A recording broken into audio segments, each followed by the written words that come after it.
Dakar, Senegal, was a city full of life. Its vibrant streets were filled with the sound of car horns, the laughter of children, and the rhythmic drumming of the ocean waves crashing against the shore. In the middle of this lively city lived Mariama and Babacar, a couple whose marriage seemed flawless. Babacar was a successful businessman, known for his charm and good looks, while Mariama was adored by friends and family for her kindness and grace. To outsiders, their life was the definition of perfect. They hosted elegant dinners, traveled to beautiful places, and supported each other's careers. But beneath the surface of their glamorous life, Mariama began to sense something was off. Babacar had become distant lately, coming home late from work and spending more time on his phone. When she questioned him, he brushed it off, blaming the stress of business. One rainy afternoon, Mariama sat at home, trying to shake the uneasy feeling that had settled in her heart. She decided to organize their bedroom closet, hoping to distract herself. As she reached for Babacar's coat to hang it, something fell from the pocket, a small note. Her hands trembled as she unfolded it. It read, "Last night was unforgettable. I miss you already." There was no name, only a lipstick stain. Her heart raced. Mariama felt like the air had been sucked out of the room. Babacar had always been the devoted husband, the one who promised her a love that would last a lifetime. But this note, this evidence of betrayal, shattered that belief. Unable to process the hurt, Mariama decided not to confront Babacar immediately. Instead, she watched him closely, searching for signs she had missed before. Every laugh they shared, every touch between them now felt forced and hollow. She wondered how long he had been lying to her.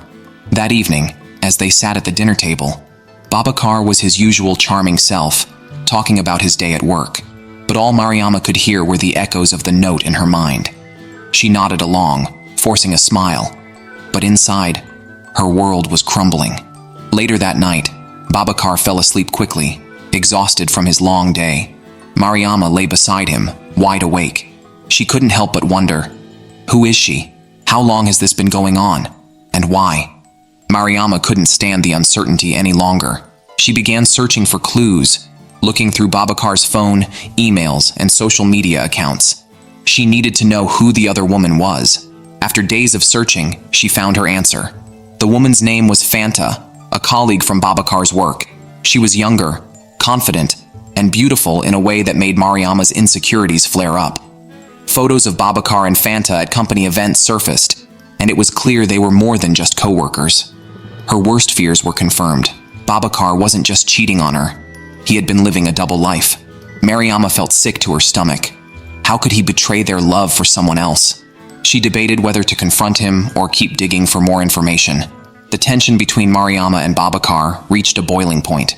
One evening, after another late return from work, Mariama couldn't hold back any longer. "Who is Fanta?" she asked, her voice steady, but her heart racing. Babacar froze, his eyes widening in shock. He tried to deny it at first, but Mariama laid the evidence before him. The note, the photos, the lies. There was no way out. Babacar sat down, burying his face in his hands. "I'm sorry," he whispered. But sorry wasn't enough for Mariama. Her anger exploded. "How could you do this to me? To us?" she shouted, tears streaming down her face. Babacar had no answers.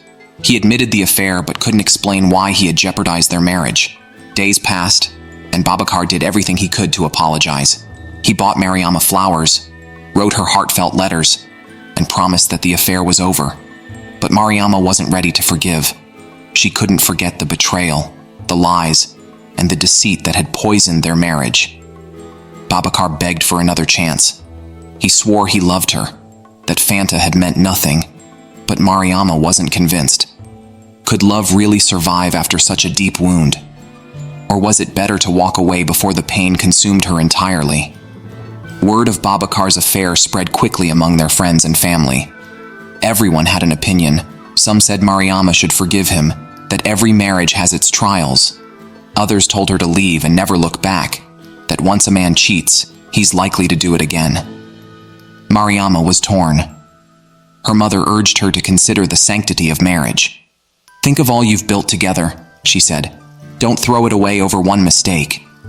But her best friend, Awa, was furious on her behalf. "He doesn't deserve you," she insisted. "He broke your trust and you can't let him off so easily."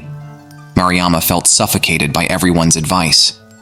She needed space to make her own decision, but with everyone watching her, it seemed impossible. Just when Mariama thought things couldn't get worse, she discovered that Fanta hadn't disappeared from Babakar's life as he had promised. One afternoon, while walking through a cafe, Mariama spotted them together, laughing, talking as if nothing had changed. Her heart shattered all over again. Babakar had lied. The affair wasn't over. Mariama's world spun as she watched the man she loved betray her once again, right before her eyes. This time, she wouldn't let it slide. She stormed into the cafe, her anger boiling over. "Is this what you call ending things?" she demanded, her voice shaking with fury. Fanta's smirk confirmed everything Mariama feared. She was still very much a part of Babakar's life. After the explosive confrontation in the cafe, Mariama packed her bags and left. She needed space, time to think. She stayed with Awa, trying to clear her mind. But Babakar didn't stop trying to reach her. He called, sent messages, even waited outside Awa's house, begging for her forgiveness. Mariama was torn. A part of her still loved him, still remembered the good times they shared. But another part of her was filled with rage and pain. Could she really trust him again? Was love enough to forgive 2 betrayals? One evening, Babakar showed up at her doorstep, drenched from the rain, pleading for one last chance. In a moment of weakness, Mariama let him in. They talked, and Babakar's words seemed genuine. He apologized again and again, promising that this time, he would change. Babakar's promises of change filled Mariama with a fragile hope. He swore he had cut ties with Fanta for good, and that he was ready to be the husband she deserved. Mariama, still hurt but wanting to believe, agreed to give him one last chance. They spent the next few weeks trying to rebuild their life together. Babakar was attentive, caring, and did everything in his power to make Mariama happy. For a moment, it seemed like they might actually overcome the affair. But beneath the surface, Mariama still felt the sting of betrayal. Every time Babakar was late, her mind filled with doubts. Was he really at work, or was he with Fanta again? The honeymoon phase of their reconciliation was short-lived. Soon, the same old cracks began to resurface. Babakar started coming home late again, and Mariama's suspicions grew. She began checking his phone when he wasn't looking, searching for any signs that he was lying again. One evening, while Babakar was in the shower, Mariama found a text on his phone. It was from Fanta, and it was clear from the tone that their affair hadn't ended. Mariama's heart sank as she realized she had been fooled once again. Her hands shook as she confronted Babakar when he came out of the shower. "Why can't you just be honest with me?" she demanded, her voice cracking with pain. Mariama's confrontation forced Babakar into a corner. He admitted that he hadn't fully ended things with Fanta, but he swore it was different now. "It's complicated," he said.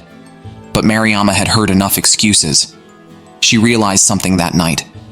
She couldn't keep living this way. No matter how much she loved Babakar, she couldn't keep sacrificing her own happiness for the illusion of a perfect marriage. It wasn't just about the affair anymore. It was about trust, and Babakar had shattered it beyond repair. "I can't do this anymore," Mariama whispered, her voice filled with finality. The next morning, Mariama packed her things once more, but this time, there was no hesitation. She knew she deserved better, and Babakar had proven time and again that he couldn't give her the respect and love she deserved. Babakar begged her to stay, falling to his knees, promising once again to change. But Mariama's heart had already hardened. "I can't trust you anymore," she said, her voice steady. And without trust, there's no love. Babakar's pleas fell on deaf ears. For the first time, Mariama felt free. She left the house, determined to build a life on her own terms. The first few weeks after leaving Babakar were difficult. Mariama struggled with the loneliness, the memories of their life together haunting her every step.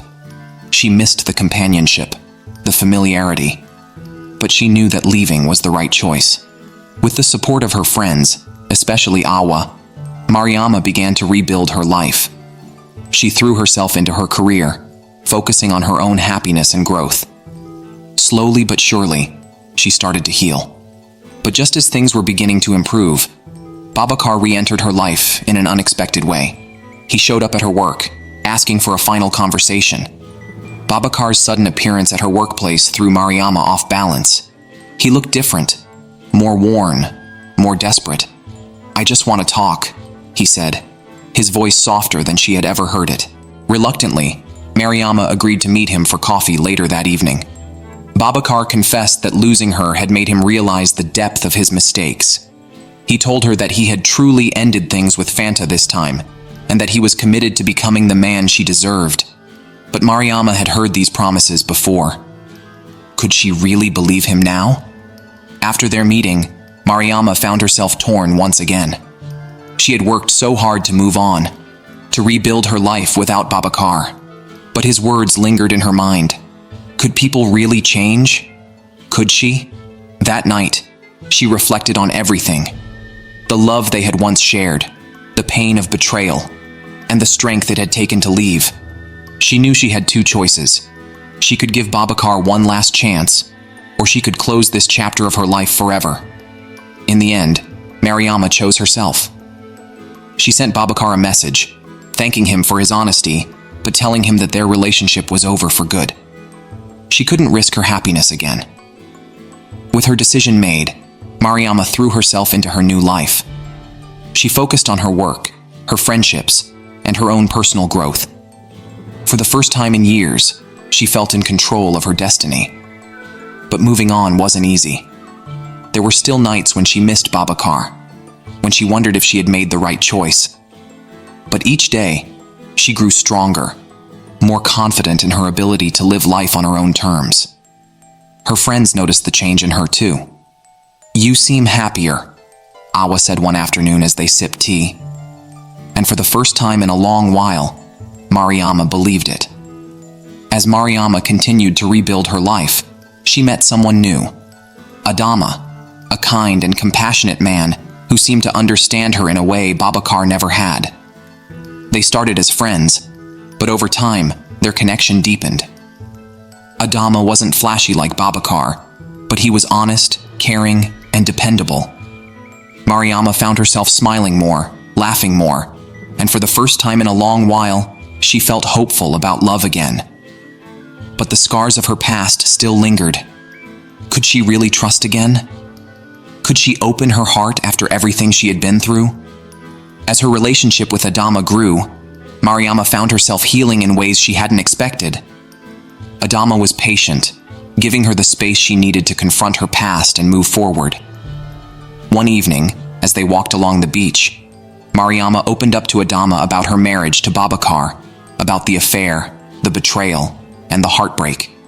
Adama listened quietly, his hand gently holding hers. "I'm not him," Adama said softly. "I won't hurt you like that." For the first time, Mariama believed those words. She realized that while Babacar's betrayal had hurt her deeply, it hadn't broken her. She was stronger than she had ever given herself credit for. Months passed, and Mariama's life had changed in ways she never thought possible. Her relationship with Adama had blossomed into something beautiful, something real. She had rebuilt her career, her friendships, and most importantly, her sense of self-worth. As she stood on the balcony of her new apartment, looking out at the bustling streets of Dakar, Mariama felt a sense of peace she hadn't known in years. The pain of her past was still there, but it no longer defined her. She had learned that love wasn't about perfection. It was about trust, respect, and honesty. And with Adama by her side, Mariama knew she was finally ready for her new beginning.